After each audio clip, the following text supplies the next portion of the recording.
This is Think Out Loud on OPB. I'm Dave Miller. When we've talked in the past about a community's wildfire risk, we've often talked about things like defensible space, building materials, and proximity to fire-prone land.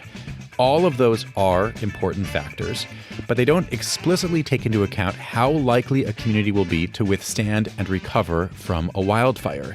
In other words, they don't tell us that much about a community's social vulnerability. Now, a new tool created by researchers at Oregon State University aims to integrate wildfire hazard measurements and these more social measures. They hope it could lead to a better distribution of limited resources. Andy McEvoy helped create this new tool. He is a faculty research assistant in the College of Forestry at OSU, and he joins us now. It's great to have you on the show. Yeah, thanks so much, Dave. Pleasure to be here. Why did you start this project? This project really started in response to conversations with managers across Oregon and Washington. And when I say managers, it's really a broad group of people that are responsible for making decisions around wildfire. It includes land managers and state and federal agencies, but it also includes community-level emergency planners and people that prepare community wildfire protection plans, as well as legislators and policymakers.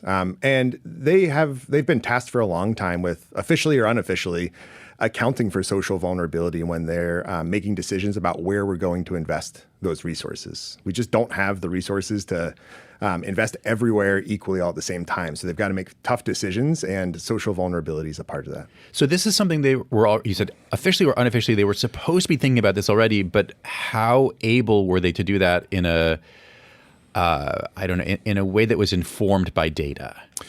It was a real challenge for them, which is why they approached us in a research capacity to do that. For a long time, they've been using wildfire risk assessments that account for environmental hazards, so the likelihood of fire or the intensity of fire.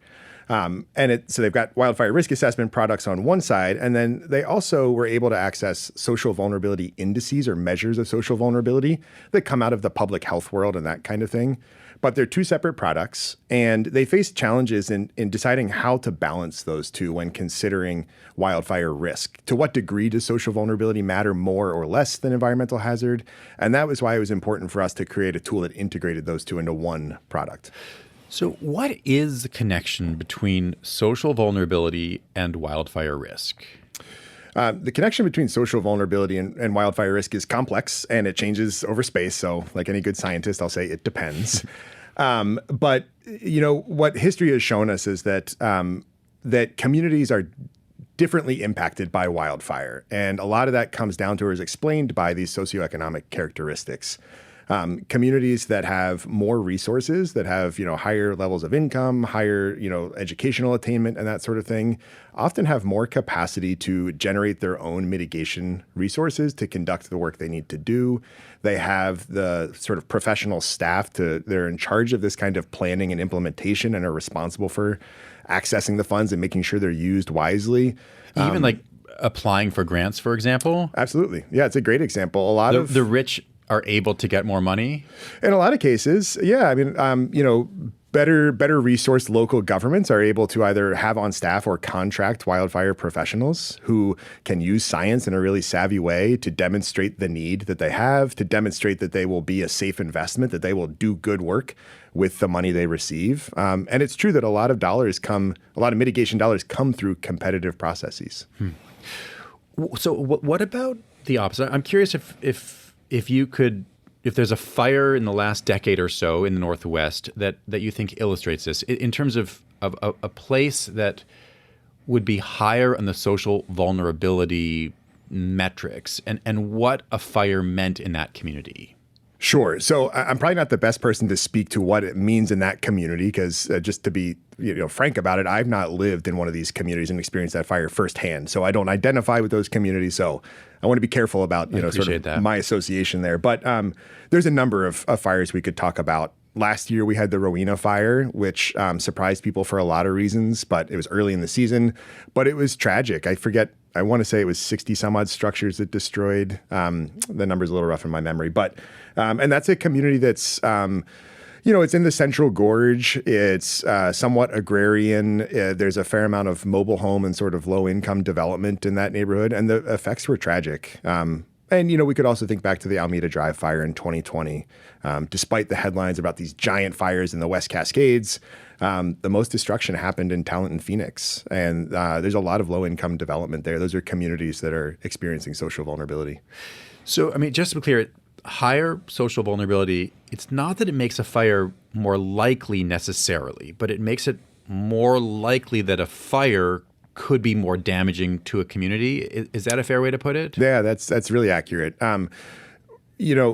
Regardless of how likely a community is to experience wildfire, when communities experiencing social vulnerability are impacted by fires, the level of destruction tends to be higher. The interruption of critical services like healthcare, education, drinking water are interrupted more severely, and the pathway to recovery is a lot more uncertain. And there's myriad factors that explain that, but we've witnessed that disparity in impacts within Oregon as well as across the West. If we think to the Eaton and Palisades fires in LA, Lahaina, the Marshall Fire in Colorado, we have numerous examples that show us that disparity in impacts. If you're just tuning in, we're talking right now about a new wildfire risk assessment tool that takes into account social vulnerability. It's intended to lead to a better distribution of limited wildfire resources. Andy McEvoy helped create this new tool. He is a faculty research assistant in the College of Forestry at OSU.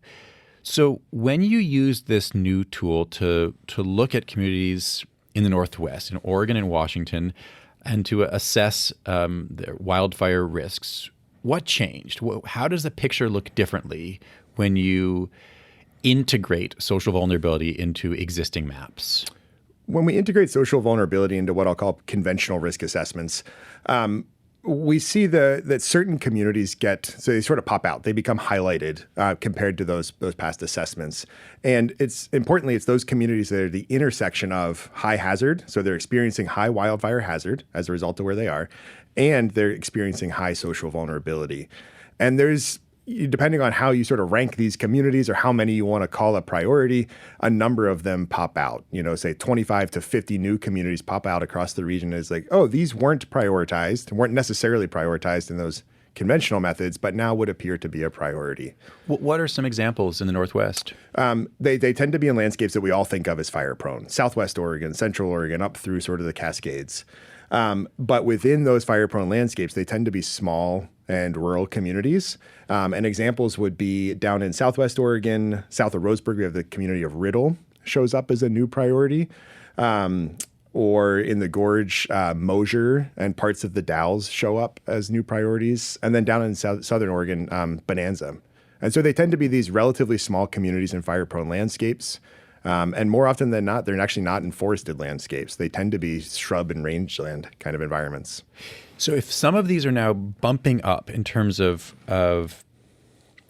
the wildfire risk, are some other communities that are also in fire-prone areas bumping down?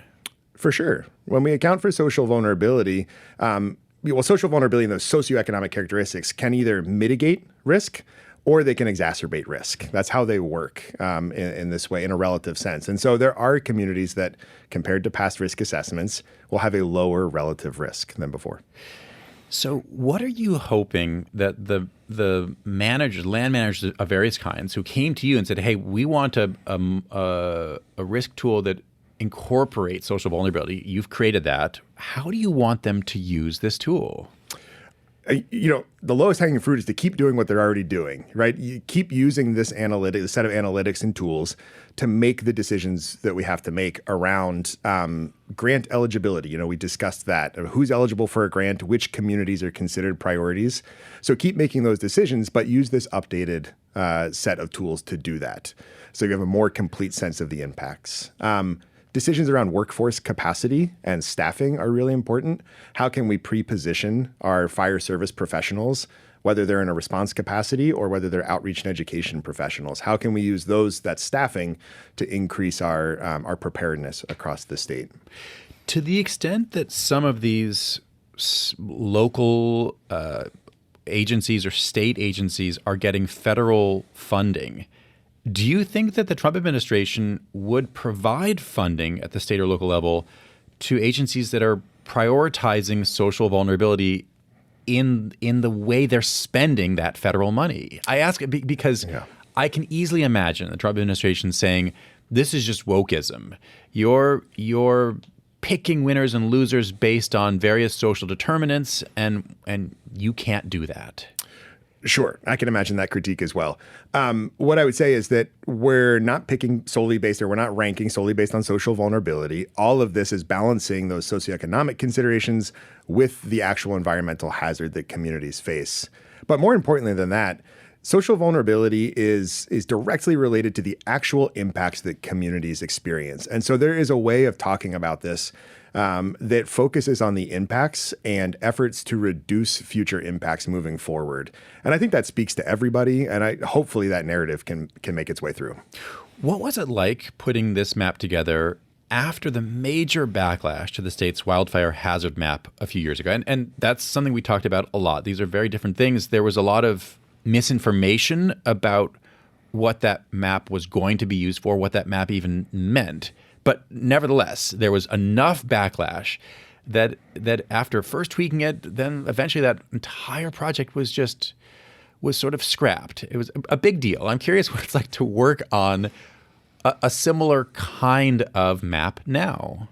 Sure. In some respects, it's business as usual because myself, my colleagues, a lot of scientists and managers around the state have been doing this long before the Hazard Map project ever existed, and will continue doing it because these kind of science-based strategies are essential to working our way out of this wildfire problem.